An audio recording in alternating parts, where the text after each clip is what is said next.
tonight.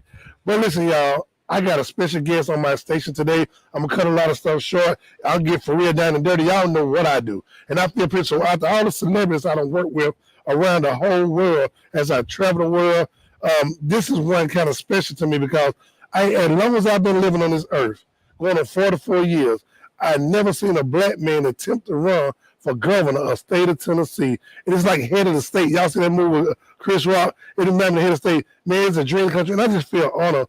And just like I told him, he could do 1,000 interviews, but it never be an interview like Celebrity Hype Man. And the way I feel like, because I win awards, this is what I do. And I travel the world doing this. But I hope he get governor. But I need y'all to get out of y'all, how can I put it? Out of y'all selfish ways and get out black, white, poor white folks. I'm going to keep it real.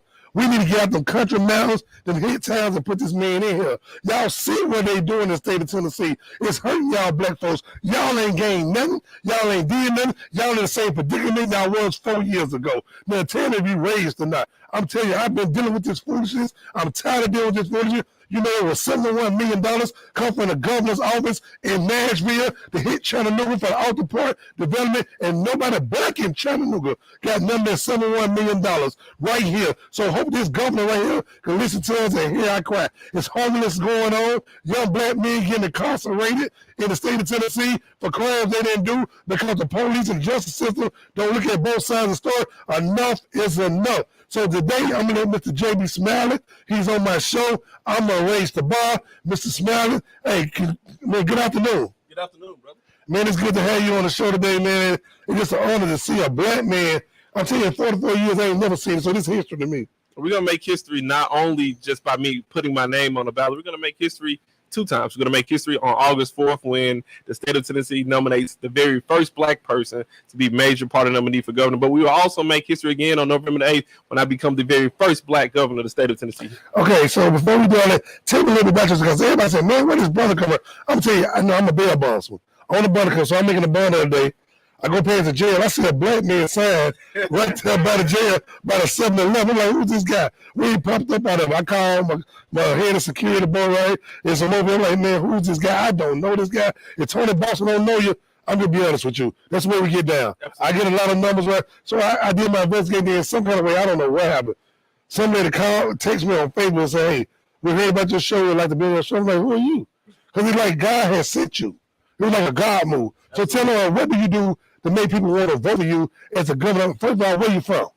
Straight from Memphis, Memphis, Tennessee. Memphis, Tennessee. And I know it's hard up there, man. Man, it's hard. It's hard, especially being a young progressive person trying to implement change in the community that has not seen progressive change in quite some time, but we've been able to get it done. Okay, so what is your job? Tell me a little bit about yourself. So, every single day I wake up and I help people solve problems. And the way that I do that, I'm a lawyer by trade. So when you talk about bond company, I say, oh, yeah, I'm familiar. So you're a criminal lawyer? So I tried to do criminal law for a little bit, and it didn't necessarily work well for my politics. So right now what I do is I represent small business owners and those individuals drafting contracts, helping them when they're either trying to collect or helping those individuals who've been wronged by small companies to recover the things that they've lost. Man, you just said, like, I watched that Big Crump thing on Netflix today. You sound just like him, man. Well, you're going to be a millionaire one day.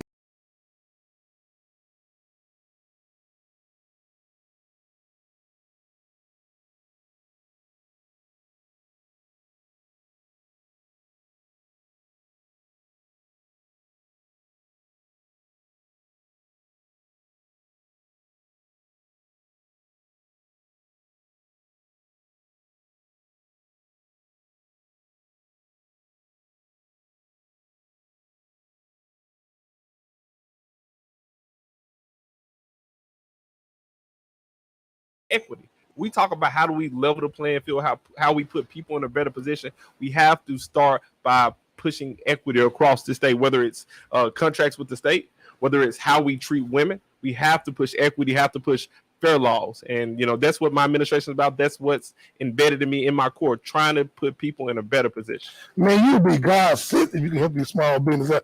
You know how many black people, so if you're a convicted felon in the state of Tennessee, can the governor kind of...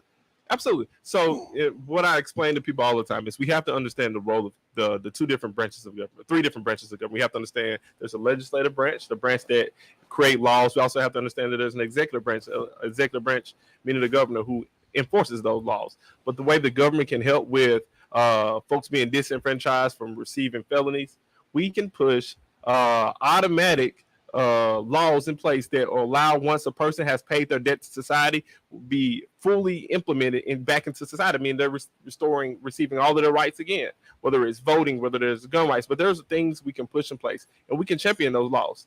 We won't be the first state that do things like this. We'll probably be among one of the last states. We can create progressive change, a society in which everyone is treated fairly if we have the right person sitting in a governor's seat. Well, because a lot of people, where I grew up, I come from Memphis, I come from rags to riches, and a lot of my people right now got fellas, and they can't do a lot of things, but they're good guys. They just made one mistake in their life. I feel like Jesus forgave you. Why man can't forgive you? Because, and I'm going to be very honest with you. It's not about forgiving, because they understand that our world is changing. We're 49th in felon disenfranchisement. That means we're among the worst states in the country when it comes to once folks who pay their debt to society, they're never being able to get their right to vote back. The reason is because they understand that once we allow people the right to vote, the folks who are in power now will no longer be in power, because we're headed in a direction which is completely opposite of where we're now. We're headed backward, and that's a problematic. So how we gonna fix that, Mr. JB Smiley? You running for governor? I want to do all I can. And what can you give the people, man? Like, okay, another thing I got a problem. I had a problem like 3 weeks ago. Of course, I had 2 kids out of wedlock. Okay. I didn't do it the Lord's way. I ain't gonna lie to you. If I would did the Lord's way, I'd probably been married everything. But my heart still goes out to the community for these women who have babies and don't want them. You know what I'm saying? They think they want the babies right there, but then they want. I don't know how it's gonna affect you, the campaign, but I just want you to keep it real with me, because the people that's gonna vote for you, I want them to be real with you also. So what about this abortion law? I don't understand it. You can explain to me. Is that biblical?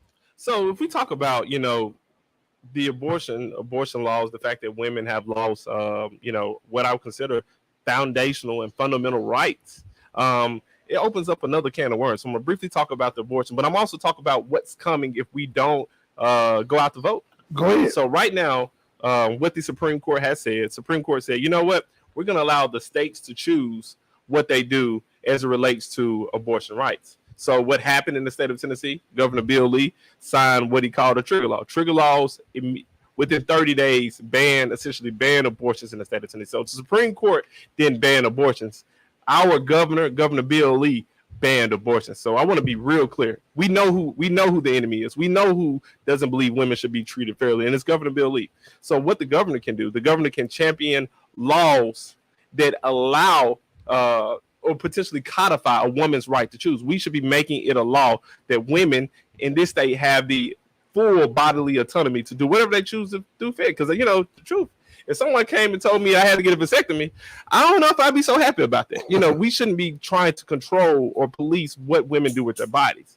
But in addition to that, there's some things that we can do on a local level. And I'm going to speak specifically to Chattanooga, because y'all need to put some pressure on your council members. Y'all need to put some pressure on your county commissioners, because what you can do is you can decriminalize abortion. The way you decriminalize abortion, you say, you know what? I know that the state government said that abortion is illegal in this state.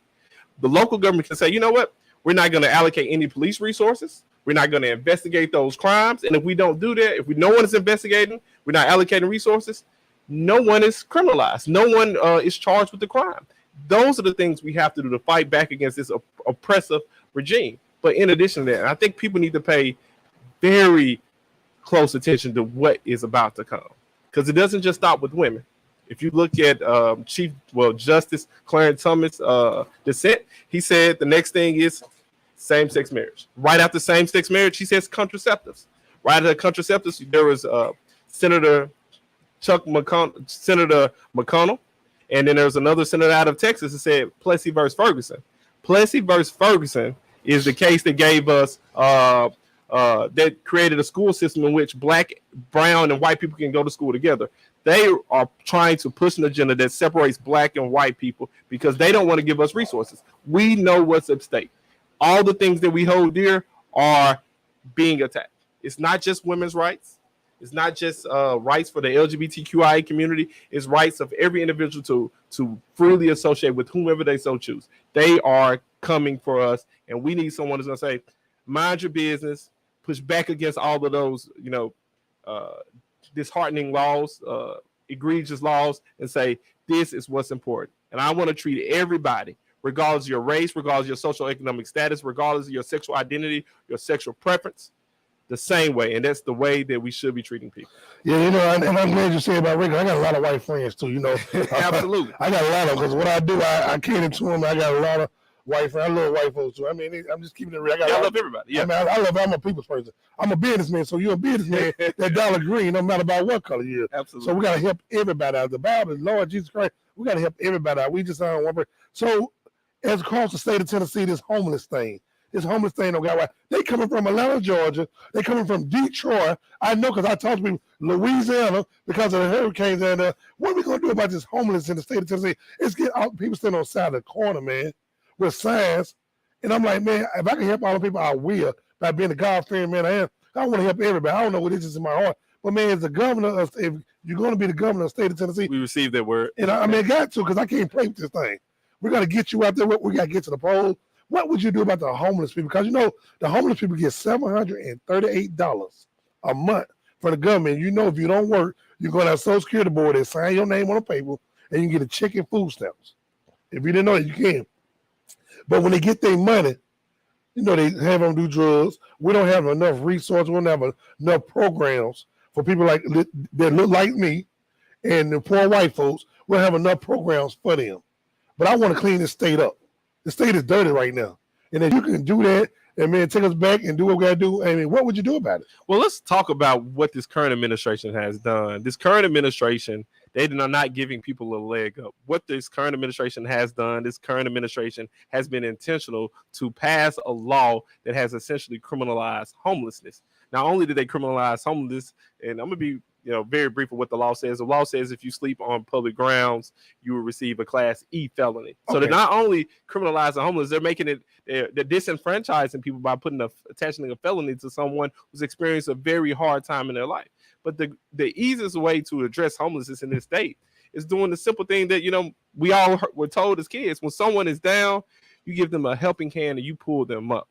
We are allocating in this fiscal year over $300 million, and we're putting it, we meaning the state of Tennessee, and we're putting it in a rainy day fund. The rainy day fund is the money that government does not spend, essentially sits in the bank year after year. We're putting over $300 million in this fund. The easy thing to do to address homelessness, you take some of those funds and you say, you know what, I'm going to provide housing for those folks who are experiencing homelessness, because a lot of people are on those streets not by choice. They're on those streets because they're experiencing mental health crises and they're experiencing hard financial times. Right. We have to be intentional about putting people in a better position. But the truth of the matter is, this administration, Governor Bill Lee, they do not care about the least among these. And let's take it a little step further. Think about this. In the state of Tennessee, we have the fourth lowest median income in the country. We're number one in terms of bankruptcy rate. That means people are bankrupt. That means people aren't being paid enough. If you want to reduce crime, you want to put people in a better position, you have to start paying people a living wage. In this state of Tennessee, we're not paying people enough. And we spend a lot of time talking about what's enough. Pay people a salary in which they don't have to work 2 and 3 jobs and still worry about if their light's going to be on, still worry about what they're going to do to pay their mortgage, what they're going to do to pay their rent. We need to pay people so they can work one job, and when they get to the age in which they want to retire, they can retire with respect and a peace of mind. Those are the things we have to do if we truly want to reduce crime, reduce the number of people on the streets, and put people in a better position. Wow. I see on this thing that you're the University of Pikeville. Yeah, so I went to Tennessee Tech University in Cookeville, Tennessee, played basketball up there with a lot of good people. So you went to Pikeville. And then I transferred my last year to the University of Pikeville. That's in Kentucky, Eastern Tennessee, which is in the coal mines. It's a small school in the coal mines that is growing. And that was 20 pounds ago when I can actually play a little bit of basketball. Yeah, so you got the education, and you went to William H. Bowen School of Law in Little Rock. That's where I received my law degree. And then I had a lot of experience. One story that I tell is I also had the good fortune of working at a law firm called the Rose Law Firm. Not being from Arkansas at the time, not knowing anything about Arkansas, got the job, and then I started hearing whispers. He got a job at Rose Law Firm. He better thank God for the affirmative action. Is he smart enough? People assume because you look a certain way that you can't do certain things. But I had to quickly tell them, I'm here for a reason. And what I realized why everybody was talking about the Rose Law Firm is because Rose Law Firm is a very prestigious law firm in the state of Arkansas. It's the same law firm that Hillary Clinton worked in while she was in Arkansas. So I'm getting this place where no one looks like me. And I said, okay, I'm blazing the trail for people to come behind me. And then when I left that firm, I worked in a firm called Munson, Riley, Moore, and Boone. And I was the very first black lawyer in their history. And I'm always mindful that I may be, you know, blazing a trail for someone to come behind me. So every room that I walk in, I want to leave an impression to say, you know what? There are people that look like him that can come behind him and fill those seats, because, you know, everything we do, we always have to keep in mind that, you know, we're leaving a lasting legacy. We're leaving impression. And it's 2022. We're still making first. I shouldn't be the first person that has a potential chance of becoming major party nominee for governor. But I'm going to run the campaign that lets everyone know that a person of color, a black person from Memphis, Tennessee, a black person from an impoverished community, a black person from two parents that grew up extremely poor can do some good, is educated, and will change the trajectory and the direction of this state. What made you just wake up one day and say, I want to run for governor? What gave you the spirit to do it? It wasn't necessarily about, you know, waking up. I had a conversation with a young lady, and she pretty much, you know, pulled my card.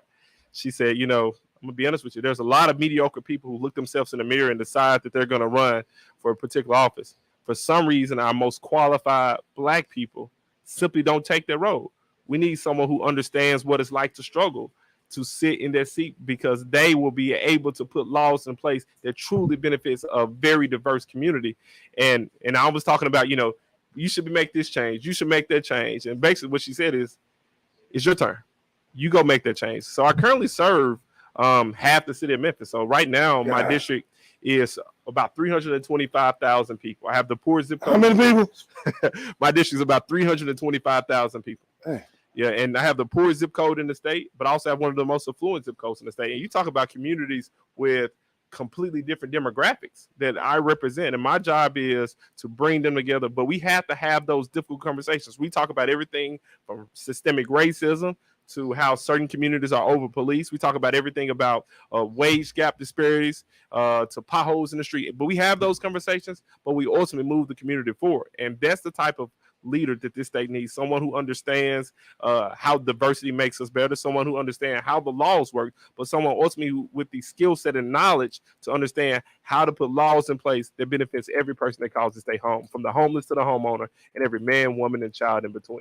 Okay, so you know, around the country, around the nation now, police brutality is real big in the state of Tennessee. I'm just gonna let you know, a lot of guys are scared because they get pulled over going around Manchester. I'm just going around that mountain to get to Manchester. You got 10 on your car, they're gonna pull you over and stereotype them. What can you do when you get in office? And I keep saying, because I believe I'm a scrummer. What can we do when you get in office? Because all police ain't bad. Because I deal with them all the time. All police ain't bad.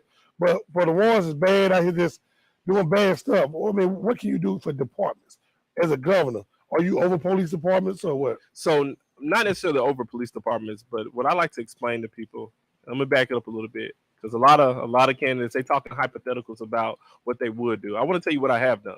In the wake of the George Floyd incident in this country, there was calls for change as it relates to police across this country. What I was able to do in the city of Memphis, and I was standing out there by myself. Sometimes you got to stand alone until other folks get it. I was out there and said, you know what, in the city of Memphis, I think we need Memphis Police Department transparency portal. That's where you can see when folks file complaints about excessive force. You can look online and see exactly where it's going. When folks file complaints about misuse of body-worn cameras, you can look online and see exactly where it was going. I was the only one talking about it, standing out there by myself. Some of my colleagues said, you know, I'm a little too progressive. And when it came time to vote, all 13 members of our body voted in favor of this transparency portal. So I'm telling you what I have done, but I'm going to tell you how we can make change as the governor as it relates to these issues. This is what you do. And when the governor speaks, police departments across the state will listen. I want to tell you why. Just like if you speak in your business, everybody who falls up under you, everybody who will potentially benefit from your business, they're going to listen, because ultimately you control the purse strings. The governor in the state controls how the budget is implemented. Police departments all across the state receive funds from the state. And if you receive funds from the state or from the funding source says, hey, you know, I'm expecting these type of policy changes, You can get any policy change you want. If you want to see change in how we do independent investigations when there's been complaints about excessive force, we can get that done. But you have to have someone who understands how government works, understand the roles of government. I'm the only candidate, Democratic candidate in this race that has that knowledge. I don't have to call somebody and ask them what the law says. I don't have to pick up a book and learn about what an impoverished community is going through. I live there and I have the skill set to make these things happen. Wow. Hey, SK, I'm in a commercial break, and after this commercial break, we'll come back more with JB Smiley, see what he got going on. Hey, first black governor of state of Tennessee, like head of the state, y'all better get y'all butt out there and vote. Let's get it.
Hey, y'all, we back on the air with your man, celebrity hype man, Tony Boston, and it's just like Mr.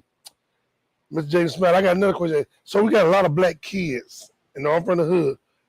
I don't think every black child had the same right as other children in the state of Tennessee. I mean, I'm being like schools getting built. If you go around to different black areas, why schools don't look like they schools? Well, when I talk about my upbringing, I always mindful of what my parents had to do. If you know Memphis, my brother was slated to go to Jeter Middle School. Okay, what's that? Jeter Middle School is in the what we would consider the hood. My mother understood that she didn't want her son to get those used textbooks. She wanted her son to have the very best. So we had to go cross town to a more affluent community to get the best.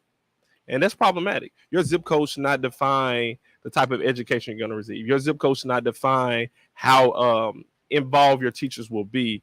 So what we need to do in the state, we need to make sure there's equity across the board.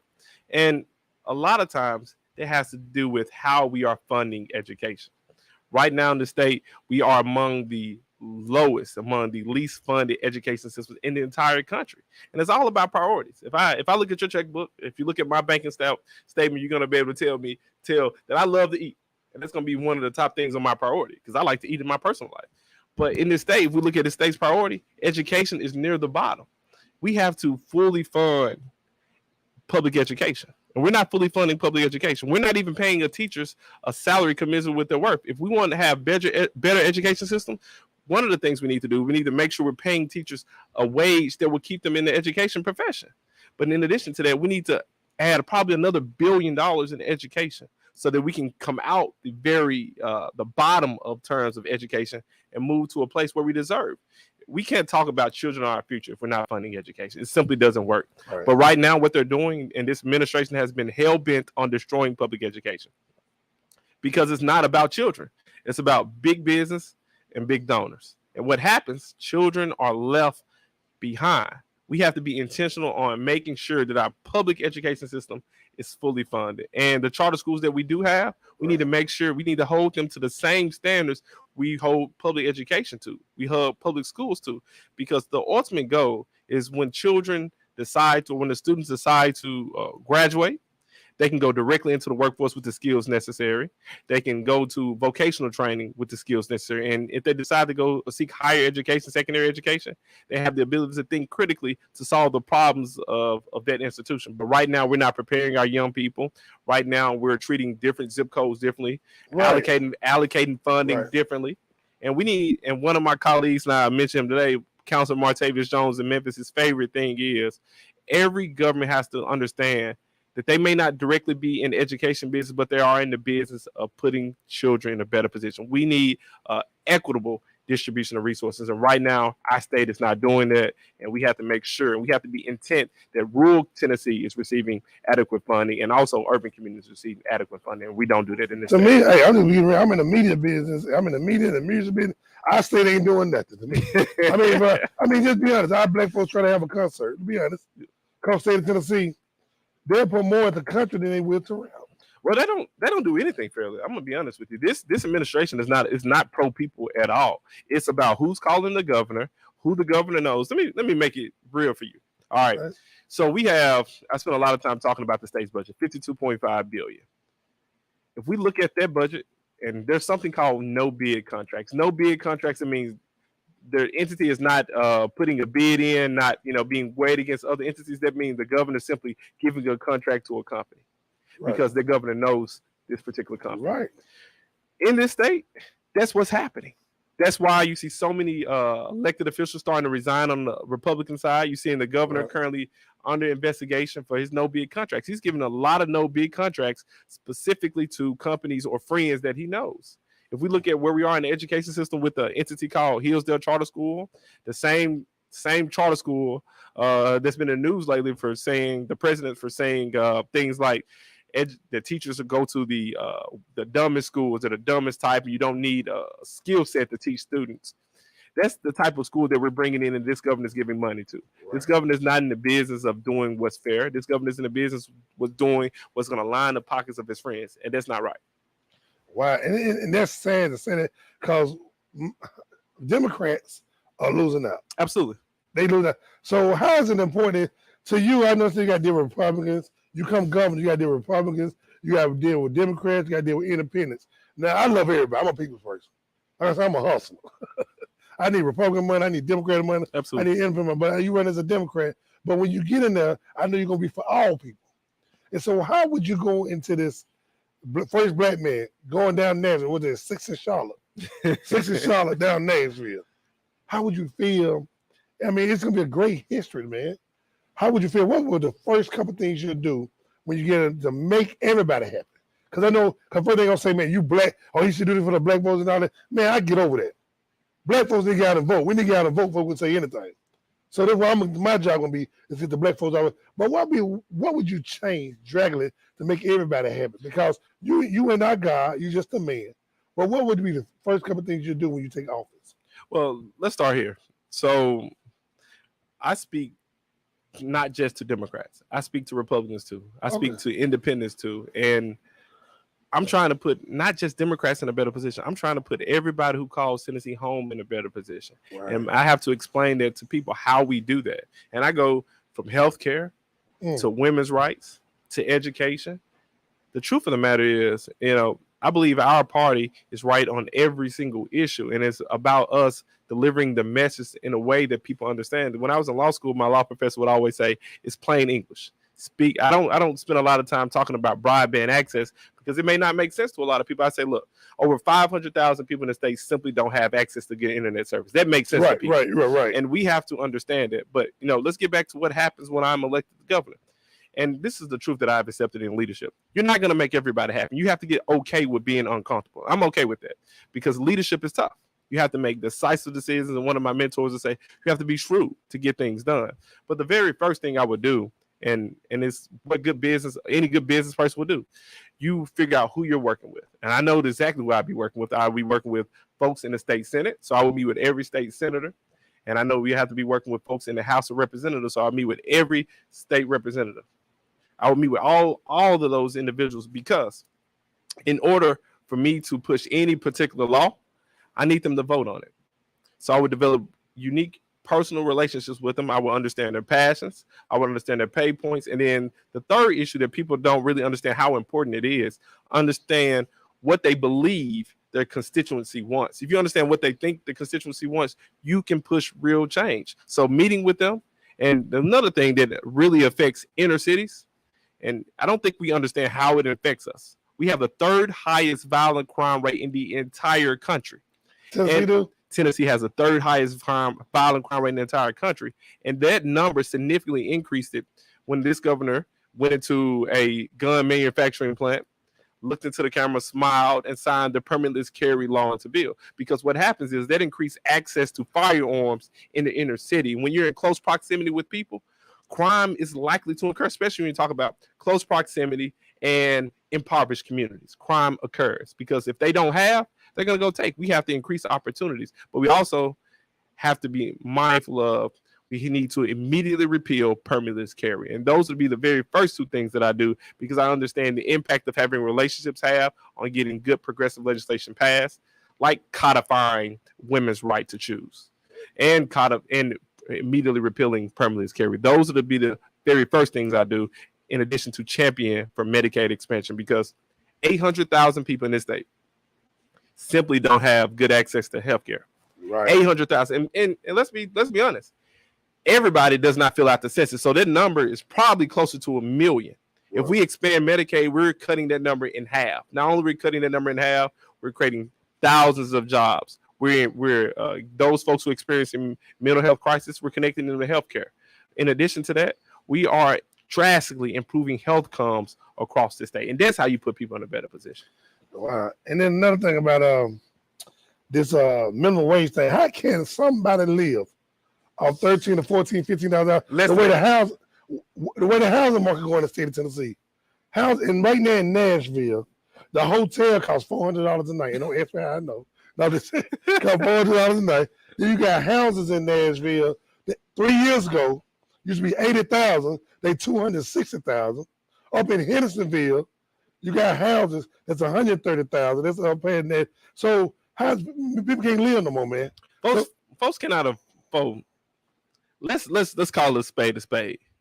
These houses aren't intended for working class people. These houses are intended for the rich, the powerful. They're not intended for everyday citizens. They're not intended for the folks working 9 to 5. Because the truth of the matter is, this administration has been hell bent on sending us to the outskirts of our communities, although we've traditionally lived in an inner city. So what we have to do, we have to understand where we are. Let's go back. $7.25. When minimum wage was put into place, minimum wage was actually a living wage. There was a wage that was affordable. They'd say, okay, I can live comfortably if we're paying people here. But we've been in this same situation, the same minimum wage for years. And guess what happens? Inflation, year by year by year. We need to establish in the state a living wage, and $7.25 is not it. No, man, it's not it. It's closer. It's closer to $21 an hour. That's closer to what a living wage in the state. Gas $5 a gallon now. Man, it feel like gas $100 a gallon. Shout out to Lynn Whitney. I mean, this is so. How do people survive? And then I know you're in Memphis, man.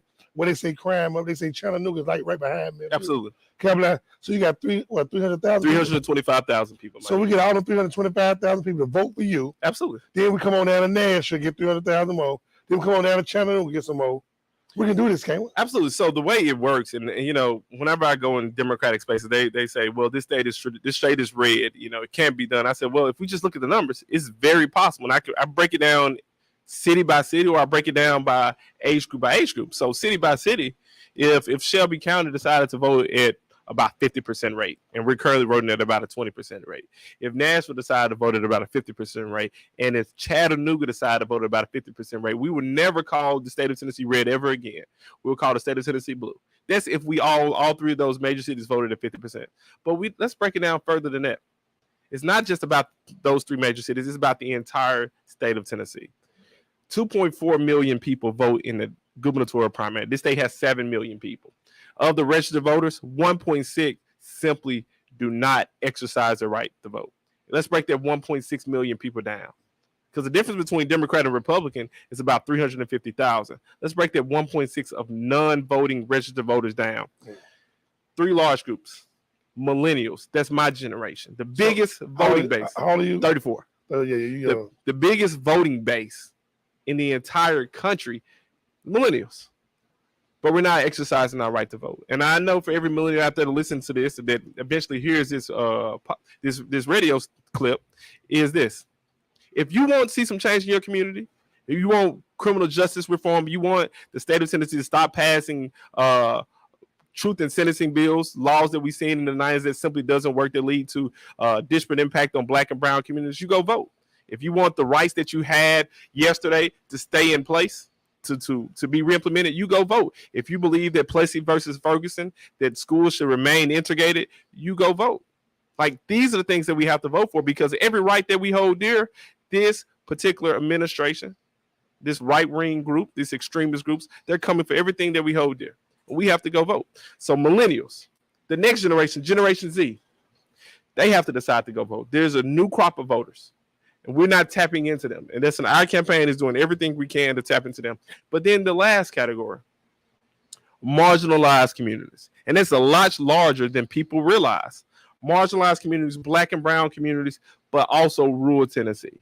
If those communities decided to go vote, we're changing the state. And, you know, a lot of everywhere we go, people talk about, you know, the history that we're making, the fact that I have so much support, the fact that people really think I have a chance to become the very first Black person to become major party nominee for governor of state history. That's what everybody talks about. But the truth of the matter is, that's not the only history that's on state. That's not the only history at stake.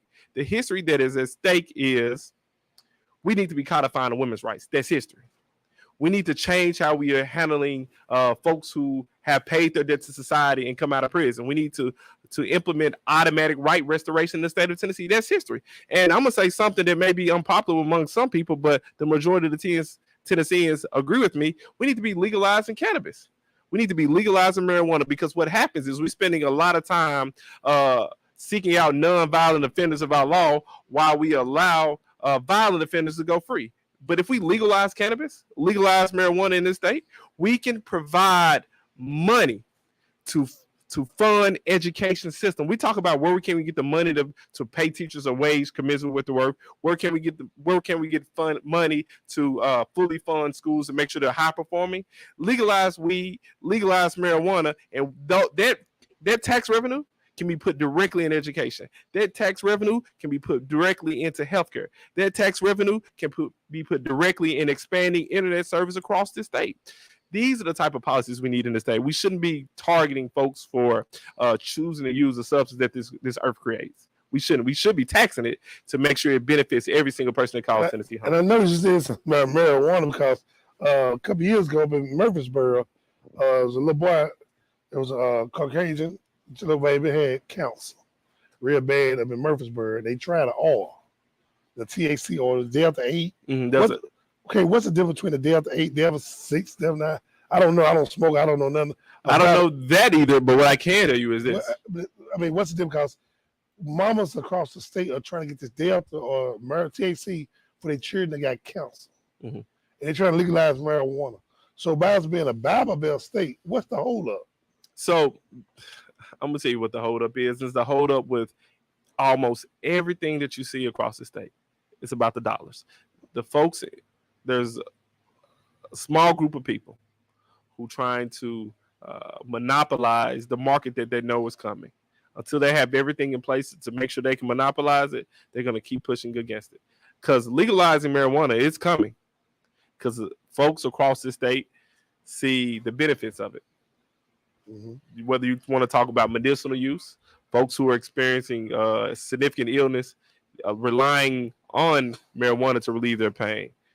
They see that. And folks who take it another perspective, like me, saying, there's a lot of funds that can be used to provide services to people across the state, whether we're talking about healthcare, education, infrastructure improvement. We see the value of it.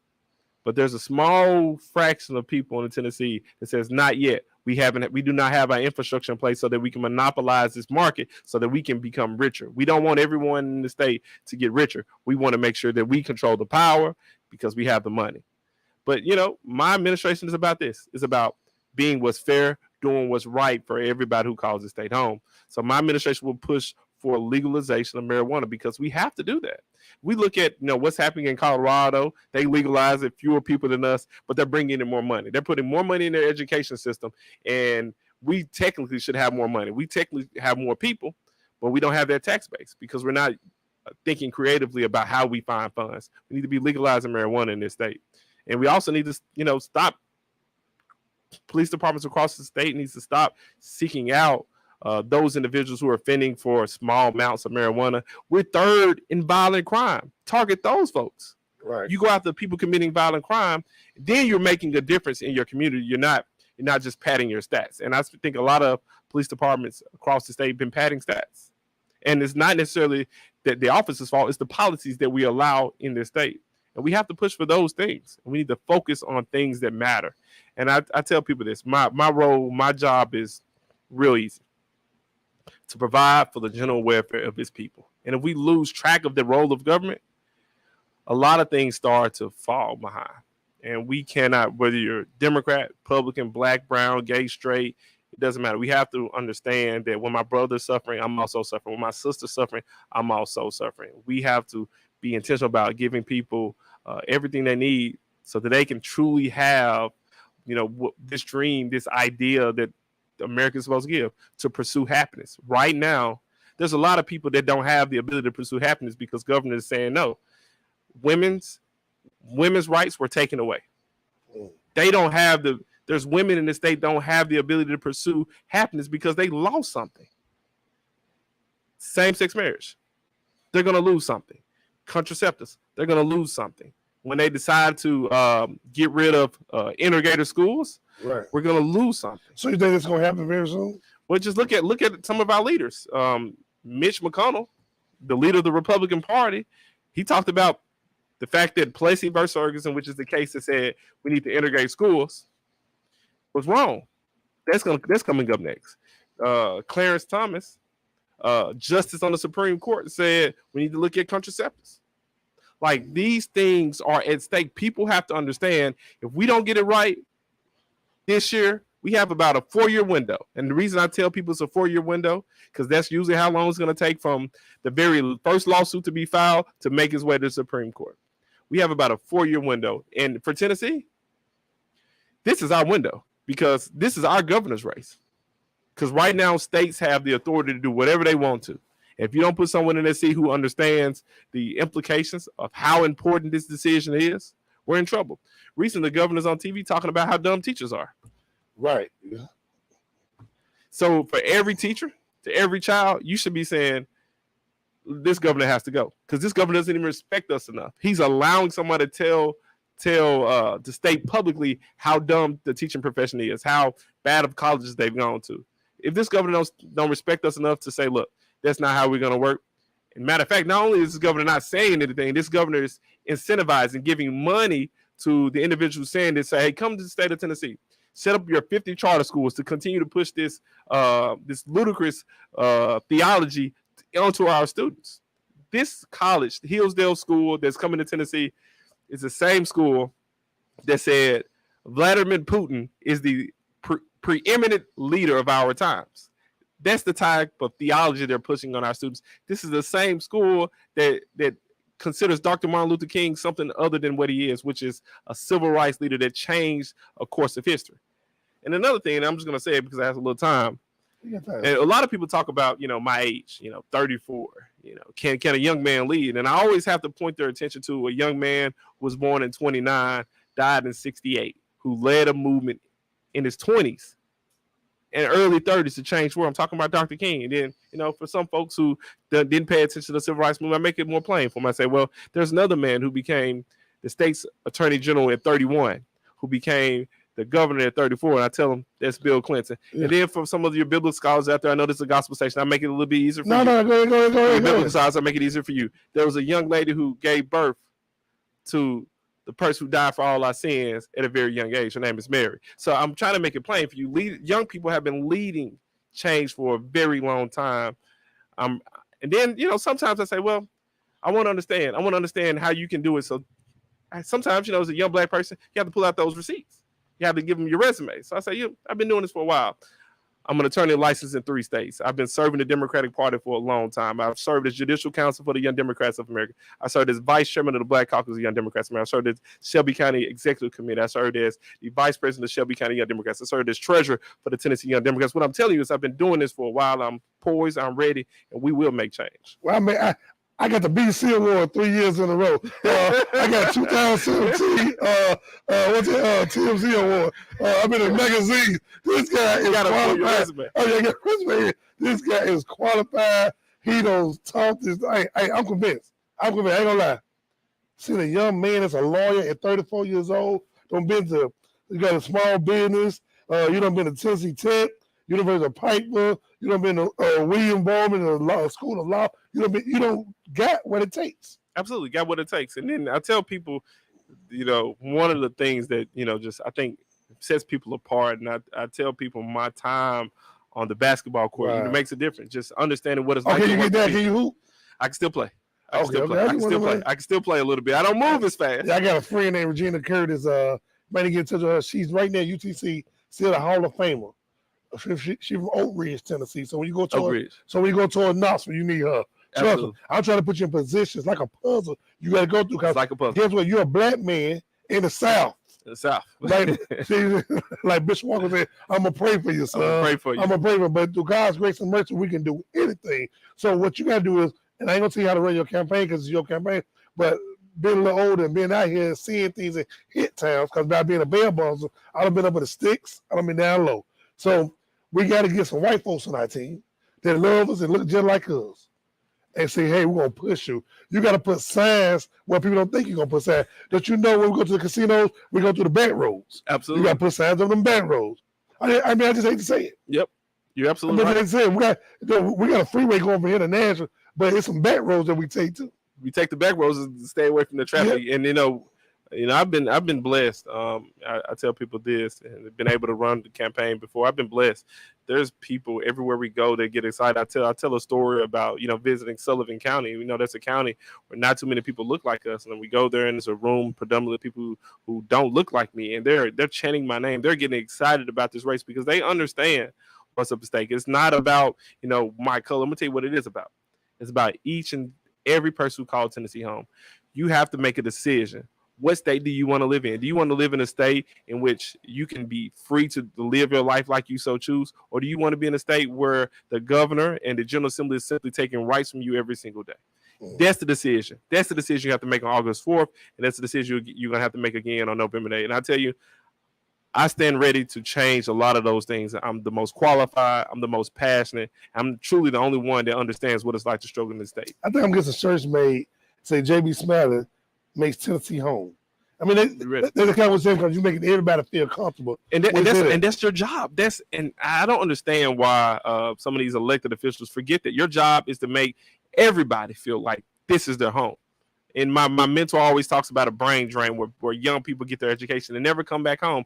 I want every young person to say, I don't want to live anywhere in the world but Tennessee. It's because this governor understands that this governor is giving us opportunities to not only work, not only live, but to thrive. And, it's our goal to create a better Tennessee. Man, before we got this era, I want to hear you say that thing again. See, I'm a hype man. This is what I do. Don't forget, y'all will be in Nashville tonight. It's going down with the Zap Band, Mars Day and Time, Bridgestone Arena. Show started at 7 o'clock. But look, before we got this era, just say what you just said a minute ago. Give me your full, like you're a preacher. I want to hear this again. I want to hear it again. So you're 34 years old. They think you're too young. And what? Let's get it. Sometimes at 30, when you're a young person, they try to put you in a category. Sometimes you got to pull out your resume. You got to pull those receipts. And sometimes you got to tell them, I served as judicial counsel for the Young Democrats of America, served as vice chairman of the Black Caucus of the Young Democrats of America, served as on the Shelby County Democratic Party Executive Committee, served as the vice president of Shelby County Young Dems, the general counsel of the Tennessee Young Democrats, and the treasurer of the Tennessee Young Dems. I've been here. I've been able to do it, been make things happen. But also tell a friend to tell 10 that in 2022, we will vote JB Smiley in. And don't forget to visit votejbsmiley.com. Man, y'all go vote JB Smiley. Smiley in, man. Y'all go, hey, y'all go vote JB Smiley in, man. It's crazy. Hey, this man, JB Smiley, anything that you want to say, you got time. I give you about 2 or 3 more minutes. Hey, it's your show, your Celebrity Hype Man show. Okay. When this show is over, you might think, oh, nobody didn't watch this show, man. You know what? I mean, the views I get just in 30 or 40 minutes on the side around the whole world, man, we're going to put y'all in here, wherever y'all in Tennessee. So what do you think about the people now? How can they get their rights back to vote? A lot of people say, well, I can't vote. I want to vote for that young black man, but they won't let me vote. I mean, what can we do? Is there a system out there? Absolutely. So in every so there are certain violent felonies in which, based on the laws we have in the state, folks aren't able to get their rights back to vote. But there's a lot of people who fall in the category that they can get their rights back to vote. There's in Memphis, there's a place called Memphis Area Legal Service. They host expungement clinics, but there's a legal service clinic in almost every large county in this state. And some of the folks in rural Tennessee, they may have to travel because we don't do right by people in the state. You can travel, you can get in touch with those legal service clinics and visit those expungement clinics, and they will walk you through the process, because this is an important election. It's not important because it's about me. It's not important because it's about any other candidate. It's important because your rights are at stake. If you want to live in your zip code for the rest of your life and worry about if your school is receiving adequate funding, this is your campaign. If you're worried about this current administration ignoring climate change, this is your campaign. If your concern is criminal justice reform, this is your campaign. If your concern is the fact that you just lost a right that's deeply held personal to you, this is your campaign. And if you're just excited about the possibilities, what it's like to have a millennial in leadership in this state, this is your campaign. Because what I can tell you for sure, this governor doesn't care about you. This governor doesn't care about people. He's only concerned about big dollars and big donors. This is your campaign. This is campaign. This is your campaign. And don't forget, we by me inviting you to the show, I have to invite the rest of the candidates to the show. Let them come. I have to invite the rest of it by the state of Tennessee, by law, by every name, the radio station. I have to invite the other people.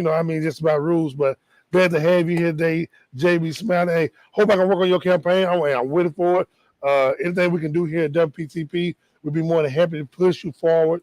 And me personally, I get in on you because I'm a hype man. Yeah. That's what I do. If you need me, I'm gonna show up. I don't care if you're in Memphis, whatever. I'm gonna come. Just tell me what it is.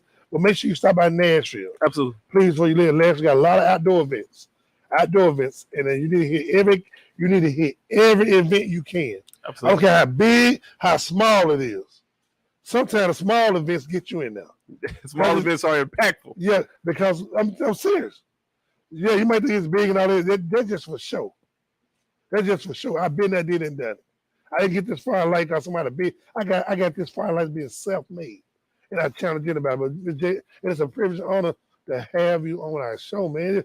A black man running for governor. So how many people run for governor? So Democratic side is 3. Republican side, it was 3. Now it's down to 1. So it's a total of 4 of us running. Well, you don't have to worry about it. You're going to be the Democratic. And then it be. And so when it get eye to eye, neck to neck, the ball rolls. I tell people from this, I'm from Memphis. That means I fight. We coming. The M-Town. And congratulations to Memphis for allowing y'all to share this young man with us today and to the JB Smiley campaign. This is me, so like me and T. Boston. Hey, we'll see you. May God bless you. May he keep you and may he strengthen you. And thank God y'all go vote for JB Smiley on July the 15th through the 30th. It's early voting. And the primary is August the 4th, 2022. How many polls is going to be there? So it's all across the state. It's 95 counties. So early voting begins July 15th. Tell a friend to tell 10. Go vote, and we can make some change together. Tell a friend, tell 10. Tell a friend. Okay, tell a friend, tell 10. So 1 tell 10, that's 11 going to the polls together. Absolutely. I love y'all, man. May God bless you, Tony Boston. See you later. Bye. Ooh, Pay me. Don't play me. Play me. Play me. Caught up? A bad night? Well, come and see Mr. Tony Boston. It's All-Star Bonding, LLC.